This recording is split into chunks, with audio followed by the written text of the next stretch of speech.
Hello and welcome to Career Nuggets, the career development program designed to educate, inspire and enlighten you with bite-sized ideas for your career journey. I'm your host, Morenike Ajayi, and each week I will discuss a career-related topic with special guests from various professional fields. Today's topic is how to break into the marketplace as a young graduate. After spending thousands of pounds on university education, graduates are finding it more difficult to secure jobs that match their qualifications. Statistics say that 47% of recent UK graduates are stuck in non-graduate jobs. However, some graduates have been able to overcome this successful hurdle of securing their ideal occupations, and today I have two of them in the studio as well as a senior recruitment consultant. Have a look at this. Today we are joined by a panel of special guests. Michael Olagunju is a maths graduate with a first-class degree and an ability to think outside the box. Economics graduate Eni Oshonaike accepted a position on a graduate program for Tektronic Industry UK. David Blackwood is a specialist recruiter and talent acquisition consultant. I would like to welcome Michael Olagunju, David Blackwood and Eni Oshonaike. Welcome to Career Nuggets. Thanks for having us. Thanks. And remember, you two at home can get involved with the conversation, email or tweet in your answers to the question on the screen. And I'd read some of your comments later on in the show. I'd like you to tell me briefly about yourself. I'm going to start with you, Michael. My name's Michael. Graduated from University of Aberdeen last year, and I'm currently working in a trading firm called Atlantic Trading in the city. Thank you. David. Hi, so I'm David. I'm a senior recruitment consultant for a company called Goodman Masson, and I've helped over 85 graduates find employment over the past 5 years. Wow, you're the man to know. Eni. Hi, my name is Eni, and I just graduated from University of Birmingham, my master's in marketing, and now I'm on a marketing grad scheme with a company called Milwaukee. Okay, thank you so much. So first of all, let's define what exactly is a graduate job. Sure, I think before we kind of go into that, it's important to recognise how crucial graduate recruitment is to the economy. And it's to the extent that you actually have an industry geared around it, which is the graduate recruitment industry. Okay. Now, my view is that there are two levels to what a grad job looks like. Firstly, the one that you would probably expect to find is the one that is part of a graduate recruiter. Okay. By that, I mean a company large enough to have the demand for the constant need of fresh graduates, talent to join the organisation. All right. These schemes are often 2 to 3 years long and will work towards some kind of professional or postgraduate qualification. There's a second tier, which is often with smaller companies whereby there are entry-level roles that require a degree to actually get into, and that's where most graduates actually end up. I see. So that's different to being on a grad scheme? Absolutely. So grad scheme is something which is, as I said, very structured and geared towards giving graduates very focused experience over a period of time. Often the consensus is that these individuals will be kind of fine-tuned into future leaders of that organisation. Oh, I see. Interesting. So, Eni, tell me, how did your journey begin? Well, after graduating from my master's, I started applying for different jobs. And I should have started doing it before, but I just started straight after university. And I just kept hitting brick walls with different companies. But I made sure that I applied to at least 4 or 5 grad schemes a day.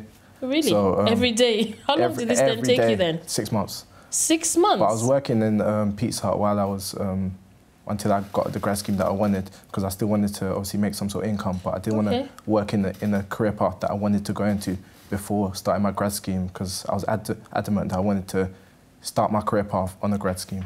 Why was that? Why did you want to start on a grad scheme? Because I felt that if I compromised and I started in an entry-level role, as David just spoke about, one of the other types, then I might not get into a grad scheme because it would look like I've already started my career path in the marketing world. So I wanted to either go straight into a graduate scheme or buy my time by working in another career altogether until I got into the grad scheme, which is what I did. Okay, thank you. So Michael, tell us about your journey. Yeah, basically, just like Eni, I wanted a grad job as well. Finished uni, I always wanted to work in like a big investment bank firm or one of these, top top jobs where they, you know, get paid a lot of money. And so you wanted to just go for the money? Well, money was definitely an incentive. Okay. Like, yeah, obviously, like, everyone wants to make a lot of money. I'm probably speaking on behalf of just myself here. But, yeah, I mean, yeah, so basically I wanted to do a job which, you know, not only, you know, paid well, but also required me, you know, allowed me to use my math skills, which, you know, has been one of the things I've been good at. And so I knew I needed to get, like, a good grade in uni, first of all, because I didn't go to like Oxford or Cambridge. I went to Aberdeen University, as I said before. Yeah, so... And what grade did you then finish with? Got a first in that. Well done. Yeah, thank you very much, yes. Yeah, I worked hard for it. I mean, I knew that you definitely need to have something academic on your CV. So, yeah, I had that going for me and stuff, and like, I thought that even with that first, you know, it would be easy to sort of walk into a job, but it wasn't that easy. And I'd made a few applications at home, and, you know, it was just boring to make applications because it was kind of tedious. After yeah, exactly. I'm sure we'll talk about it. One of the things is that I missed the internship opportunities. Oh, right. And so, you know, I'd gone into, like, applying half-heartedly, knowing that, you know, a lot of people that would be getting the jobs would be, like, previous interns. I see. So I kind of got bored of that, and my mate also, best mate, graduated with a 2-1 in maths, and we were like, you know what, you know, everyone's doing this, like, let's do something different. So we went to Canary Wharf and Paternoster Square, and we advertised ourselves and got a job that way. Yeah, I got my first job. So what exactly did you do? So basically I had a placard which said first class honours, you know, who wants to employ me? And went to Canary Wharf and just held it outside. But we didn't have security clearances, unfortunately. Yeah. So but you matched away? We were. Wow. So, you know, that was plan A gone. Plan B next. We went to St. Paul's, Paternoster Square, critical mass of, you know, businessmen and all of that. And, yeah, we ended up with loads of business cards, ended up handing over, like, 50 CVs. I had an interview next day, had interviews with Barclays and, you know, all that. I ended up getting a job from that experience. Really? Yeah. So you didn't go through the traditional route? No, not at all. You know, it's one of those things where, you know, some people walk past us and, like, admired us and were just like, oh, like, you guys are really inspirational. Like, you got the guys that are already my age, already in the scene, just sort of sniggering, like, kind of laughing at us. So, you know, you took the good with the bad and, you know. But you made something good out of it. Made something good out of it. Wonderful. I mean, that's all history now, do you know what I mean? It was just one day. You're now rubbing shoulders with the traders. Yeah. Amazing. Yeah, so, I mean, it was a stepping stone job for me, the first job I got from the, from, you know, the placard thing. Yes. Then, you know, it definitely propelled me onto the job I'm now in, which is my dream job, trading. Yeah, well done.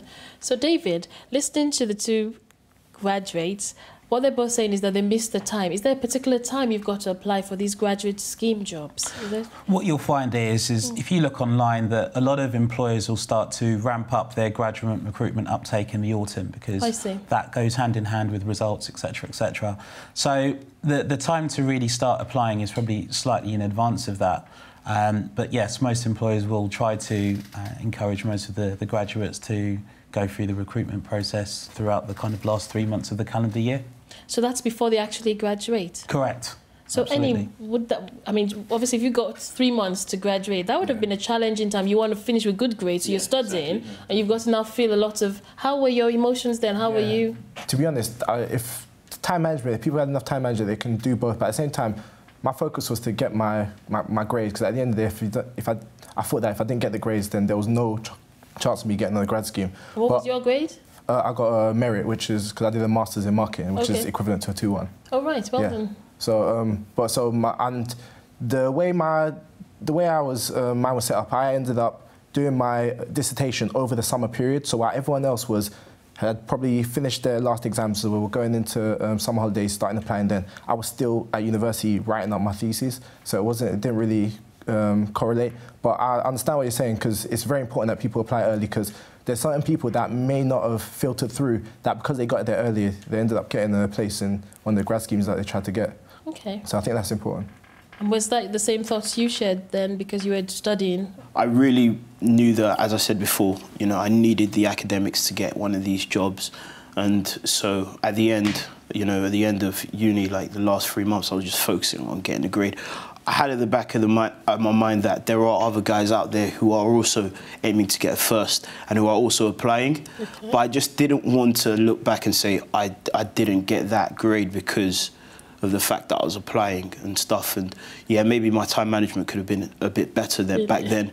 But I mean, you know, it all worked for the good. And it's all history now. It's all history. So David, they're talking, both Annie and Michael are really laying a lot of emphasis on my grade. You know, they all wanted to finish with a very top grade. Is this really crucial for anybody out there looking for a graduate recruitment scheme? I mean, is it all about the grades? Grades are certainly important, especially when you want to try and differentiate yourself from the rest of the graduate population.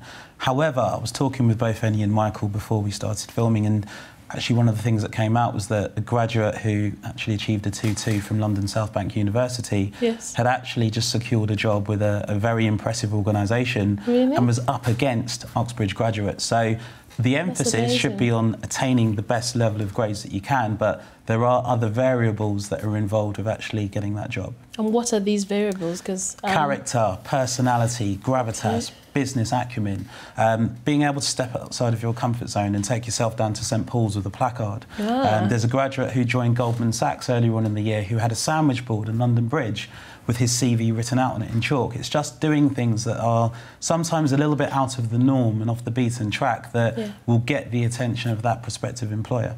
Okay, Annie, you wanted to say something. I think it's really important that soft skills are very important, and a lot of the time that gets overlooked because people are so entrenched on grades. Grades will get you through the first stages of a application, but once you get into like assessment centres, that's when everyone there has got good grades. So now it's your soft skills, like your personality, your leadership, all that type of stuff that really sees if you're going to get to the next level and get the grad job.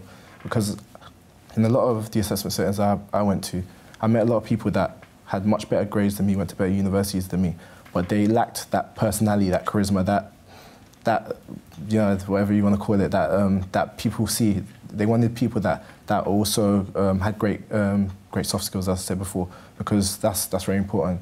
Okay, so assessment centre, what are these? I mean, I want to explore that a bit because you're talking about that's the next level after applying for the job. So obviously your qualification gets you through to the assessment centre. David? Sure. So, look, I'm sure you guys will have your own views on what an assessment centre looks like, but a lot of employers who plan to recruit a high volume of graduates within a very small period of time find that it's more efficient to run an assessment centre format. Now, what that basically entails is bringing in a group of candidates. It could be anything from 5 through to 20 that come in for, you know, anything from 4 to 6 hours in most instances.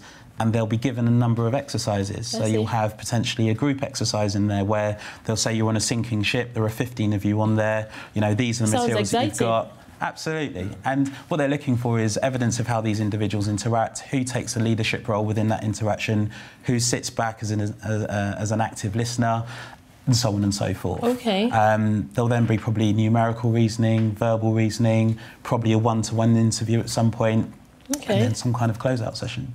Okay. So when you went through that? Yeah, I went through quite a few of those, and quite a few, you said. Yeah, oh wow! How many? I went to I think about 4 assessment centres. Sounds really like hard work. Yeah, there was even certain places I applied for that I didn't want, but I used that as practice for the ones I did want because I started to learn the themes in each assessment centre, and there's a lot of emphasis on teamwork, and you find that again you have people that are very great on paper, but when you put them, there was one situation I remember I was in where we had to put together flat pack furniture, something from IKEA or something like that. That's easy. It wasn't, I've got one of these doing at my house. Oh, mate, I'm not sure about that. Because it wasn't actually about putting together, it was about getting there, and they left certain bits out that meant that you couldn't put it together. Oh, really? So they're that was you the up for twist. failure.